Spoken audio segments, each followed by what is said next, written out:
All right, we're going to go ahead and get started.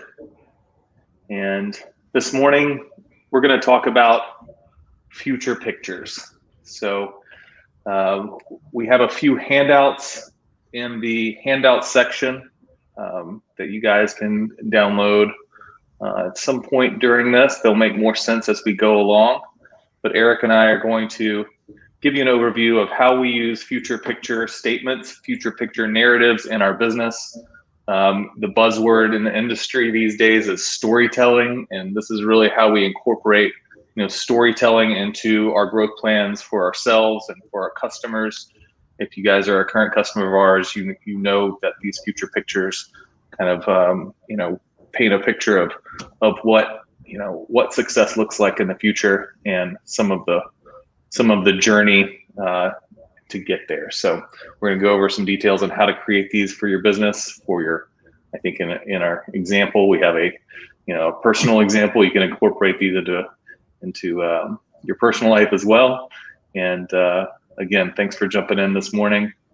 And Bob asked I'll mute you, Bob, no problem, or unmute you. And we encourage dialogue. You guys post in chat if you'd like to be unmuted or contribute to the conversation. We're going to go through these slides and then we'll open up the floor to open conversation. So with that, Eric Zaromsky, take it away. Thanks, David. Yeah, Bob, everybody should be muted for now. And like David said, we'll open up microphones and cameras at the tail end if anybody wants to jump in and say hello and ask questions. But as David started, future pictures are a really important part of the work that we do for our clients. They're also a critical part of the work that we do for our own business.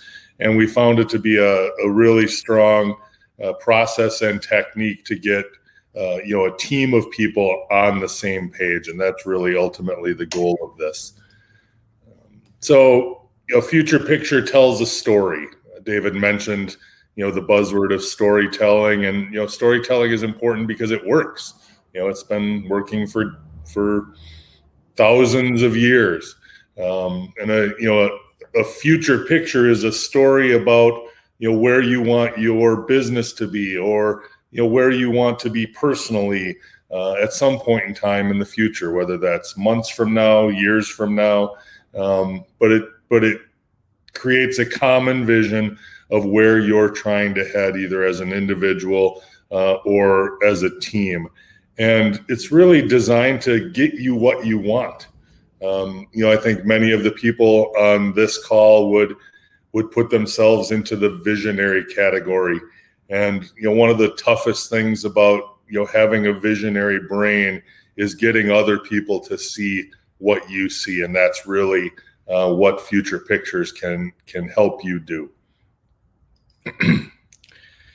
So, what are some of the applications of this? Certainly growth and strategic planning, product development and launch. So if you have a vision in your head for a product, but you've struggled to get it out of your brain and into application, it's a great thing to use. Organizational change, again, leaders have a vision of where they want the organization to go, but one of the toughest things there is to do is to get everybody to understand that. Looking at operational investments or continuous improvement, and we'll share a few examples there later on. Process development, personal growth, and actually I put in golf. I think Bob Gross is on the call, and he joined us out at a golf course here in the southern Wisconsin area where we did our leadership or growth session.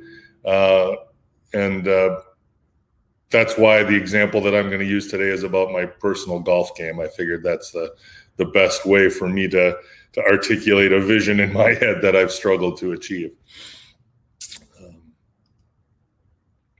So what are the raw materials of a future picture?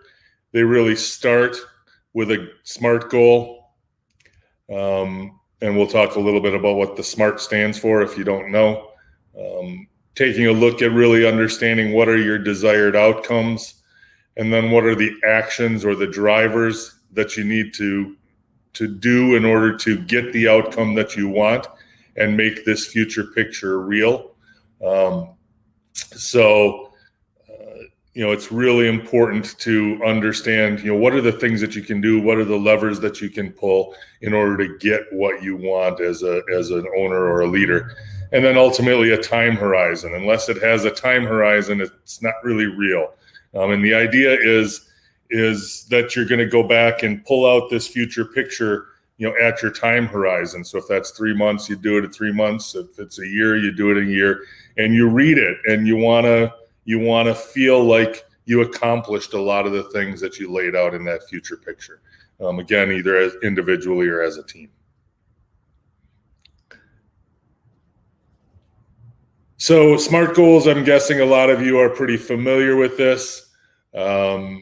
Specific, measurable, attainable, relevant, and time-bound should all be pretty straightforward. You want to make sure that it's very specific, that you can measure it, that it's realistic. Sometimes we see unrealistic goals. You want to make sure that it's something that you can reach. Maybe it's a stretch goal, but you don't want to be ridiculous. It's got to be relevant to what you're trying to accomplish, and it's got to have a time framework to it. So I am somewhat of an avid golfer, as many of you know, and I've struggled on a few holes at this golf course where we held our leadership summit. So my SMART goal, for example, and for my real life, is that by October 31st of 2021, so that's my time bound, my 5-round scoring average on holes 2, 3, and 16 at Hidden Glen will be bogey or less. I'm working towards this goal. I actually checked today, and I am solid on 2 and 16, and 3 continues to be my nemesis. So I'm 2/3 of the way to my goal, about halfway through the time horizon that I established for myself. Here was the scorecard that I shared. You can see the highlighted ones, and yes, for you data nerds out there, I actually have a system that tracks every shot that I take. I spend a lot of time digging into that when I should be working.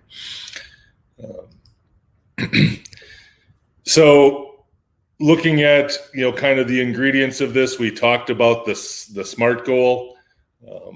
What are your desired outcomes? This is really what you want. And the important thing here is that outcomes are results. They're not something that you can demand or that you can change once they've happened. A lot of businesses put a lot of focus on their P&L and their, what was their P&L last month. That's an outcome. Once it's happened, there's nothing you can do to change it, unless you're a creative accountant. It's something that's happened in the past. We would call it a lagging indicator. It's not an accurate predictor of the future because it's already happened.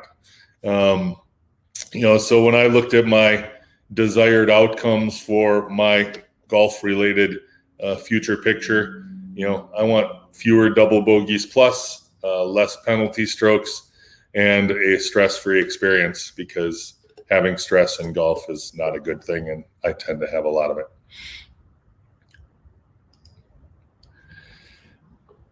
So then moving on to the actions and the drivers, these are the things that you're going to do in order to achieve your outcomes.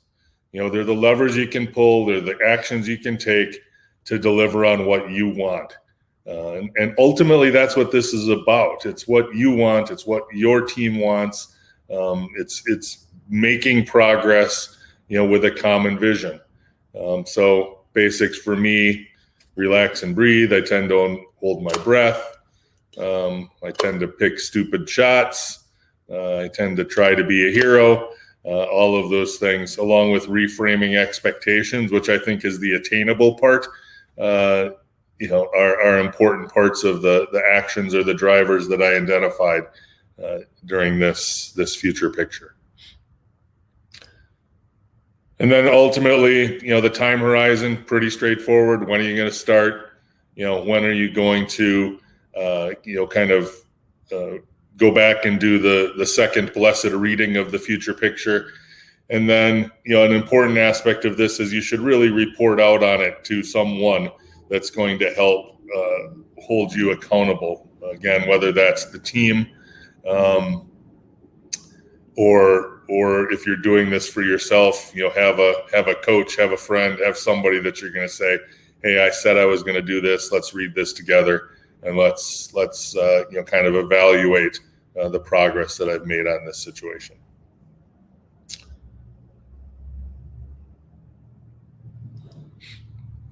So here's my SMART goal. And, when we do growth plans with our clients, we have what we refer to as the blessed reading. Usually David does it. David, I don't know if you want to read my SMART goal or if you want me to do it, or my future picture if you want me to do it. But you have the papal voice that does a good job. Sure.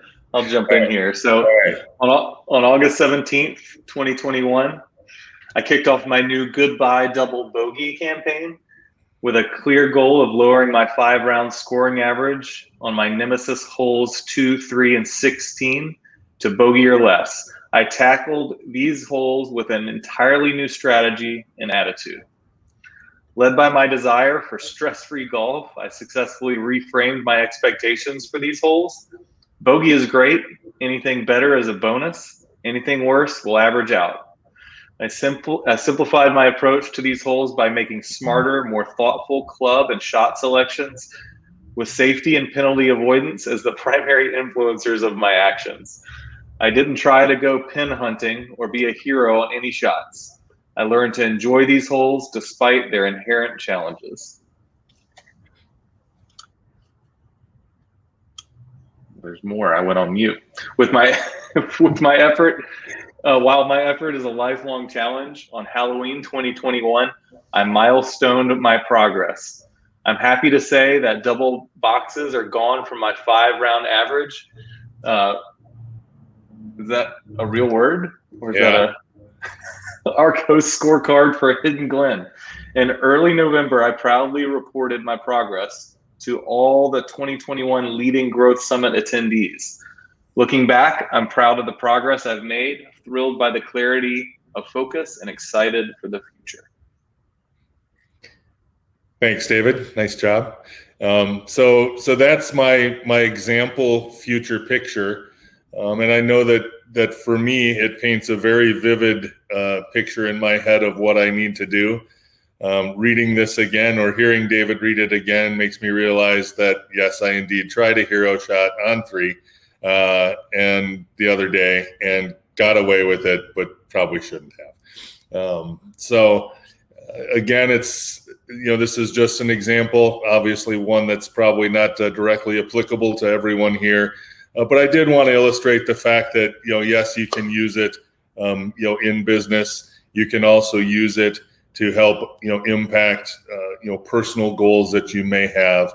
But again, the sequence goes, basically, work through your SMART objectives or SMART goal, figure out what your objectives are, work through and determine what actions or drivers that you're going to focus on, put a time horizon to it, and then take the time to actually write the story so that, 3 months, 6 months, 12 months from now, you can go back and read it and determine whether or not you've made progress. And it really forces you to think about what it is you're trying to accomplish and ultimately what you want from a business or personal perspective. So this is one of the worksheets that is available in the handouts tab. I don't remember, it should be up towards the upper right of your screen. This is one that you can download. I would encourage you to use it. I'd encourage you to, get out a good old, your favorite pen or number 2 pencil and work on your cursive a little bit and handwrite it, because it makes you really think and makes it something that's more tactile instead of, staring at the screen all the time. But really starting with the things I just talked about. What do I want? What's my desired outcome? What are the things that I'm going to do? When am I going to do it by? And ultimately that can quickly roll into your SMART goal. And then the back side of this worksheet, has a little bit of a guide up at the top to get you started. And then, some blank lines for you to go ahead and craft your own future picture. So that worksheet is available within the handout section.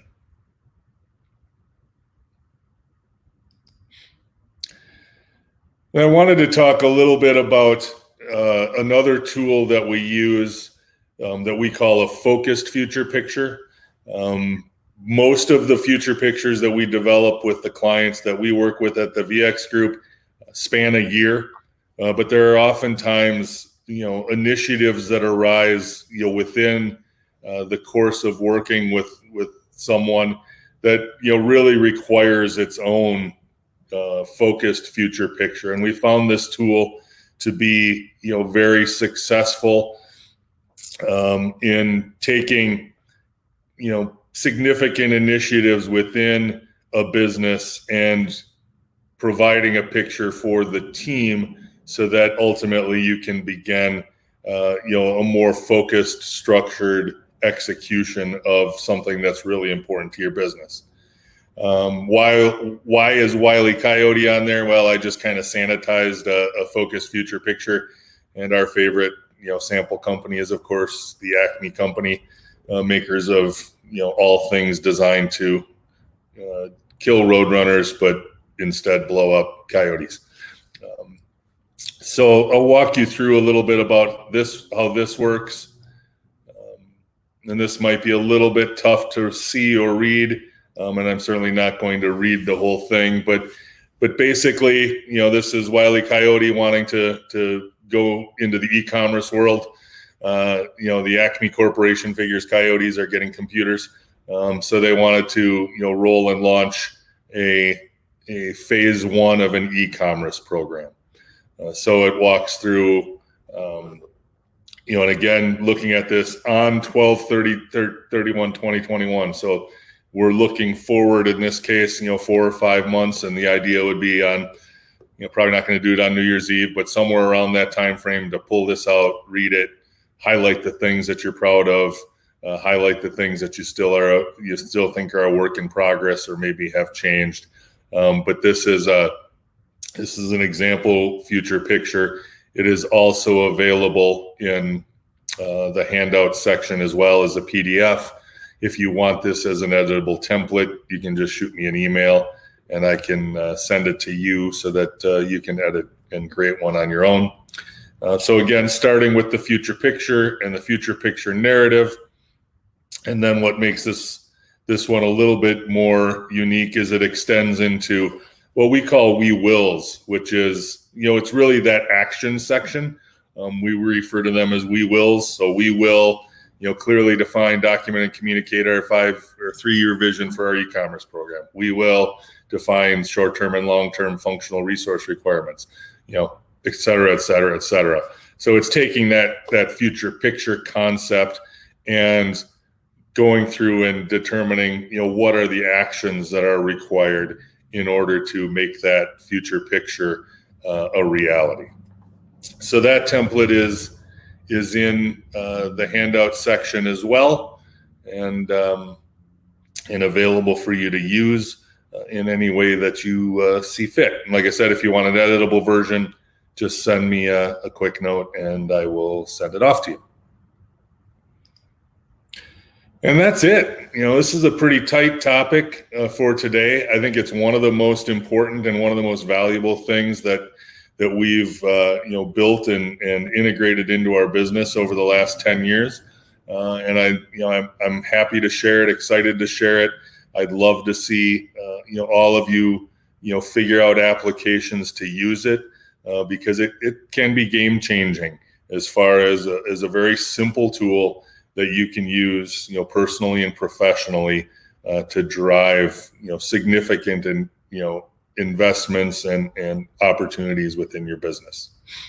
So like we usually do, David, do you want to see, or I got it right here. We can enable microphones and cameras. If anybody wants to jump on and say hi, ask questions, Adam looks like put a goal into the chat as far as gaining additional manufacturing and office space. It's specific. My question would be, is it time bound? So I don't know, Adam, if you're going to jump on or not, but does that have a timeline to it as well? Yeah, and I would add, it seems like that might roll up to another goal, right? So the reason Adam may need that additional space might roll up to another goal as well. But thanks, Adam, for contributing. Yeah, for sure. Time bound. It's kind of up in the air with our economics and our politics the way they are, and the way building materials and costs like that. Right now we're researching some of that stuff. It is definitely measurable, it's attainable, and it's certainly relevant. It's a matter of making some decisions and weighing out or analyzing the safest option, the least risk with the biggest reward, obviously. Building a building now that costs $700 to $1 million at 7,200 square feet may only be worth $600,000 in 5 years. Who knows? Yeah. And real estate, it doesn't help that either, I don't think. Even in the commercial market, I think real estate is just through the roof. It's overpriced. So it's a tough thing to figure out. Maybe I will say the SMART goal will help us. It'll tease out better ideas. Maybe it's a less permanent solution. Mm-hmm. Here, maybe it's a part-time leased space until things settle a little bit, or whatever it might be. But it does tease out a lot of the ideas and thoughts. The only other piece I'd have is this future picture. To me, is really close to affirmations. It's basically mind and thought alignment to reach a goal. But you have to be in the right frame of mind to reach any goal, period. Right. And the more you tell yourself you're successful, it's the dress for success type stuff, Right. That your thought process and your psyche changes when you're dressed for success. Yep. The things. I'm a firm believer in that. If you understand, just being able to control your thoughts will get you to reach your goals a whole lot better. Yeah. Right. Yeah. While you were chatting, Adam, I started to think it's kind of one thing that I don't really emphasize in here, but I think a big part of this is also potentially aspirational. And I think that's if you worked with your team on a really great future picture for additional office space and manufacturing, and start to paint a picture of what that looks like and what you need to do to get there. That should be aspirational. It should be exciting. It should be engaging to the team. And I think that's where you see these things be most successful. If your future picture is not it doesn't always have to be exciting, but it should be aspirational and inspirational to a degree. Yeah, we actually did one for Adam's business as it relates to kind of specifiers and architects. If you remember, Adam, it's like we find them very useful for how may we do something. What would it look like if we did go down this road? What would success look like? And it obviously doesn't cover every single detail or tactic always, but it paints a picture of if we went down this path, what does it look like to the organization? What does it look like to the team and the other leaders? So I think it helps add vision. Many people, whether they're leaders, executives, doesn't matter, they're not necessarily visionaries. Right. I'm a super visionary. I chase shiny shit for a living, and sometimes it's really hard to get people on board to understand where you are, because you maybe vision-wise, light years ahead of where they are. They don't even know how you got to this vision. I think SMART goals and the future picture would help share that. You call it aspirational alignment. I think it would help align team members to understand your vision. Yeah, it's a visionary whiplash prevention, right? It helps bring people. Many Indians make light work, so the quicker and the easier it is to get them aligned means that load gets taken off of your shoulders somewhat, especially if they're inspired by the vision. Yep. Bob Gross shared a really personal SMART goal, which is, I don't know if he wrote it while we were talking about this or wrote it previously based on having shared some of this, but that's awesome. I'm not really sure whether he intentionally wrote to be a burden on his children in his old age, because he did. If he did, it sounds just like Bob. But that's awesome, and we'd be happy to help you check in on any of that, Bob, just like you're going to check in on my golf game. But that's awesome and very, very specific, very, very measurable. And I sincerely hope that future picture helps with that. And Mike shared, talked about breaking yearly goals into quarterly goals. Really, and keeping them in front of them at executive meetings, certainly really, really good feedback. I think we've really gone to quarterly as well for much of our kind of assessment and planning for our business. I've found personally that months just go way too dang fast. I mean, if you're micromanaging monthly activities, you're quickly gonna fall behind, in my opinion. And quarterly gives you a little bit of a little more normalized snapshot of things and what's going on, and what gives you some things that are a little bit more meaty that you can try and tackle within a quarter. And then I used to say it's hard to predict what's going to happen 5 years from now. Now it's difficult to predict what's going to happen tomorrow or next month, let alone 5 years. So totally agree. We've got to always keep adapting. Anybody else? Any other thoughts or questions today?